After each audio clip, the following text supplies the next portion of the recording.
Okay, so hello. Today we are going to do Radiohead and 2 plus 2 equals 5.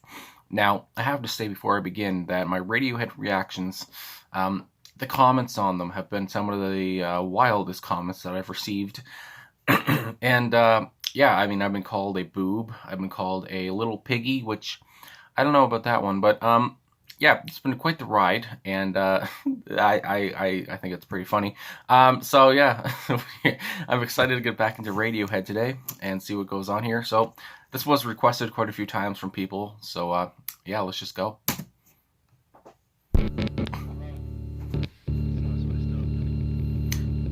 Johnny.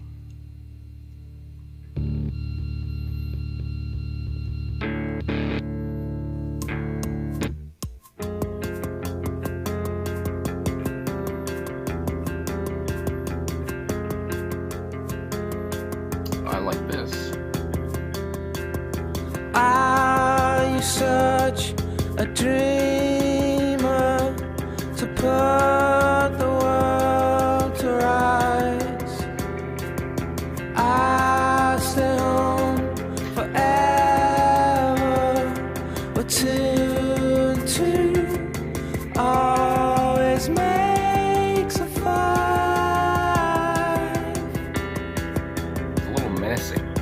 I lay down the tracks, sandbag and hide. January has April showers, and two always makes a five. A little afraid. It's the devil's way now. There's no way out. You can scream, you can shout.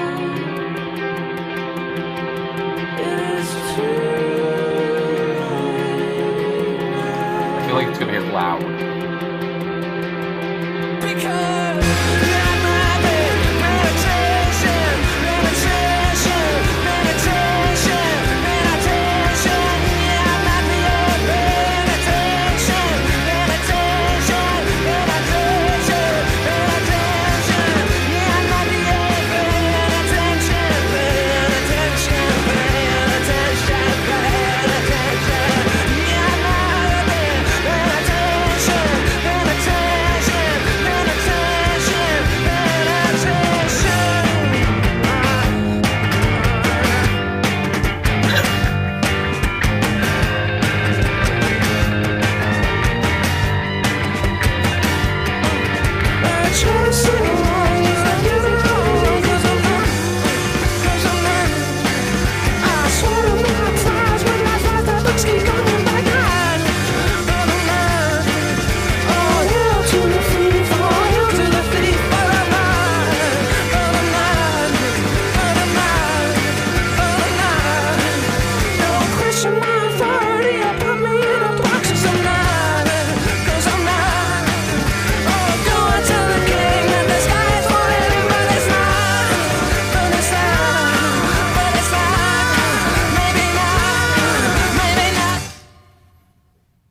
All right.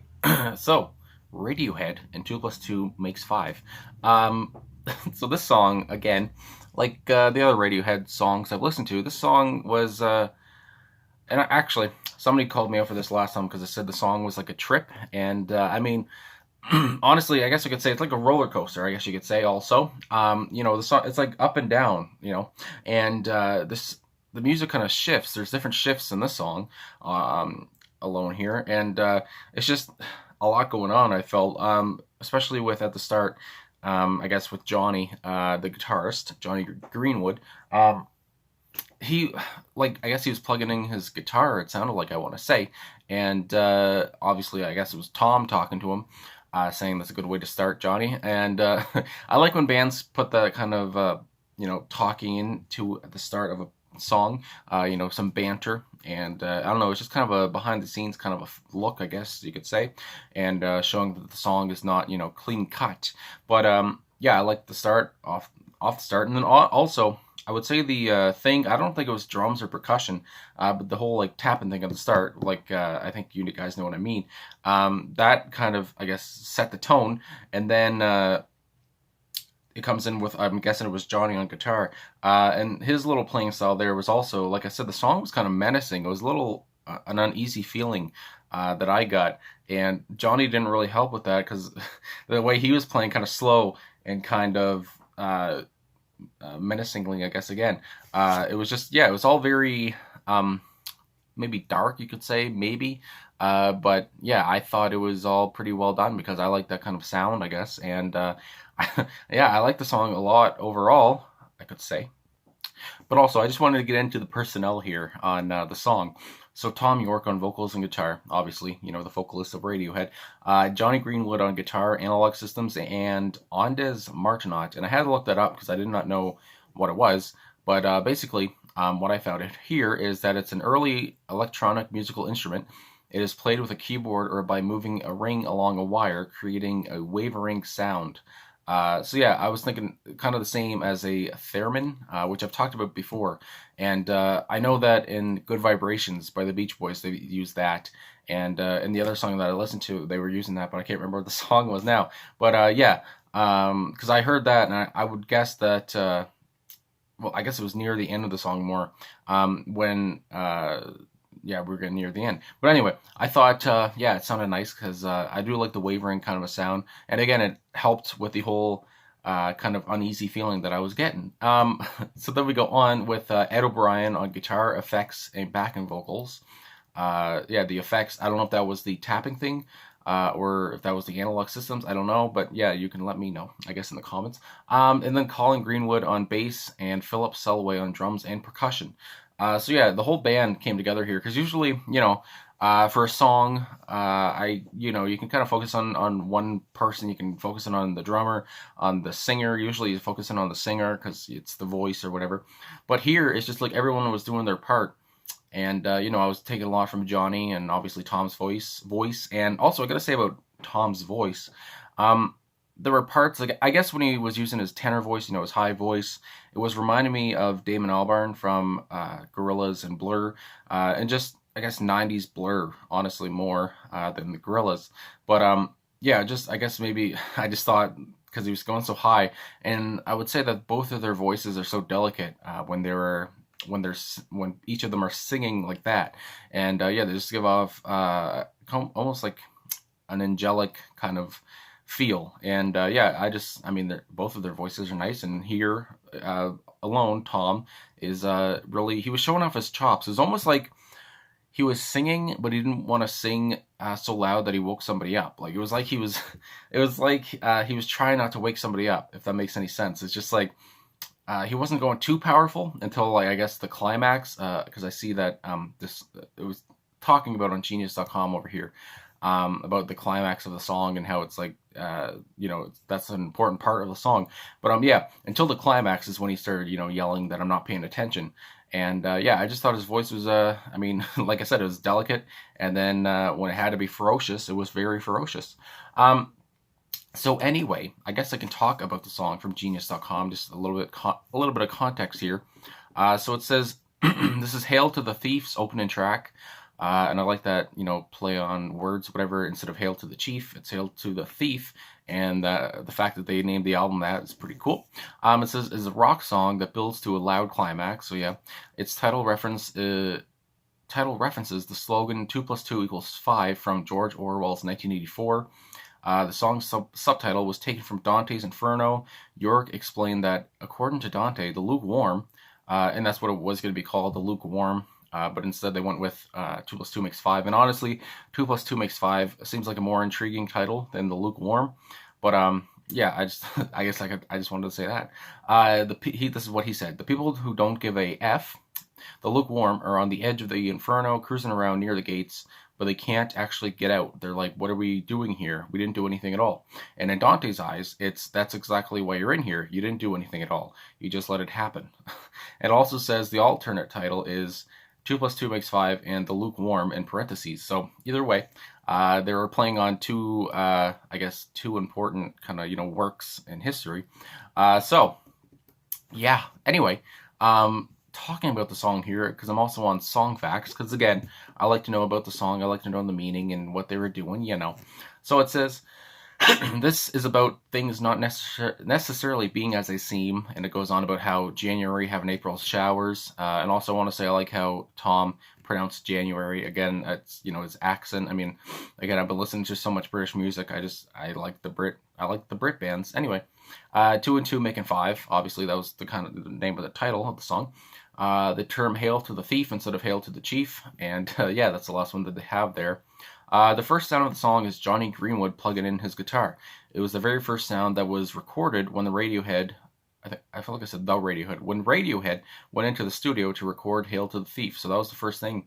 And then, of course, like they said, this opened the album, so I guess that really did fit. And it goes on. The name of the album comes from the song. It's a reference to George Bush stealing, in quotations, the 2000 U.S. election. So yeah, 2000, and I see that the song came out in 2003, and Bush was still in power at that point until 2008. But of course, I was like 5 in 2003 and 10 when he was gone, and I'm Canadian, so I mean, I guess it does affect me. American politics does affect Canada, but yeah, no, obviously, I mean, there's been a lot said about George Bush, and there's been a lot of funny quotes that he said, whether he meant to say them funnily and or not. Anyway, moving on. So with the first verse in the song is pretty much like a very important verse. I would say what probably the most important in the song. Are you such a dreamer to put the world to rights? I'll stay home forever, where 2 and 2 always makes a 5. So we're getting deep here. So it says a reference to not questioning the common thought, staying home and staying brainwashed instead of stepping outside of one's comfort zone and questioning what one is being told to believe. This seems to be scorning the dreamers of the world or those who try to make a change and defy common thought. And also says 2 plus 2 makes 5 is an example of doublespeak from Orwell's 1984. And when we're talking about this kind of, without getting into too much or whatever about politics and all this stuff and, the pandemic, George Orwell's work in 1984 has been talked about a lot because of, his how he depicted the world and how we are living now. And some people think that they are smart or whatever, say that this is how it was going to happen and all this stuff. You hear a lot of stuff right now because of the situation the world is in. But when it talks about being at home, being brainwashed, and not stepping outside of one's comfort zone, at the end of the day, when you think about your own lies and you start to think, well, 2 plus 2 equals 5. I mean, yeah. And you don't actually like ask somebody, you're alone with your own thoughts and you kind of go a little crazy, a little loopy. It can become real to you, but for some others, that's not the truth. And when you get down to mathematics, I mean, mathematics is one of the subjects where there seems to be almost always a concrete answer. 2 plus 2 makes 4. 1 plus 1 is 2. Whatever. You learn that stuff in like kindergarten.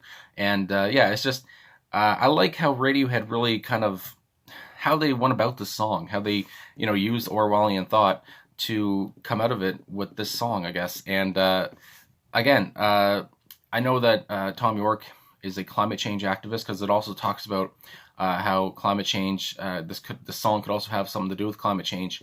And, there was a verse here. I think it's the devil's way now. There's no way out. You can scream and you can shout. It's too late now. And there was an annotation here saying that possibly this has to do with climate change. And, because Tom was saying, we've done so much wrongdoing to the planet, whatever, that it's kind of hard to go back now and try to, fix the planet. But, yeah, so it's just, there's a lot of subjects to tackle here, and there's a lot to talk about in, less than 15, 20 minutes, whatever. So yeah, I think they really did a great job here. I thought it was a good time. I thought it was, again, like a roller coaster. There's so much going on in my ears, but I liked it all. And again, when he was yelling, you have not been paying attention. I mean, I liked when he got ferocious. I wasn't expecting that, but also I kind of, like I said during the song there, I feel like it's going to get loud, and then it did. So yeah, I mean, I don't want to go on for too much longer here because this video is already like 15 minutes. But also, I just want to say at the end, because I just saw it again. I liked when he said, "Don't question my authority or put me in a box," and because really, I just thought of Cartman from South Park, the whole "Don't question my authority," and yeah, I like that image came to my head for that. So yeah, I mean, again, the song is very thought provoking and a good work, and I can see why people wanted me to react to it because it really is relevant for our times today, even though it came out 18 years ago. So anyway, um, yeah, I guess that's it. Thanks for watching. Thanks for liking, subscribing, commenting. Really appreciate all the support. And like I said, Radiohead reactions have been a pretty good ride, and can't wait to see what happens from this one. So anyway, I'll talk to you guys again soon. Have a great one wherever you are, and we'll see you soon. Okay.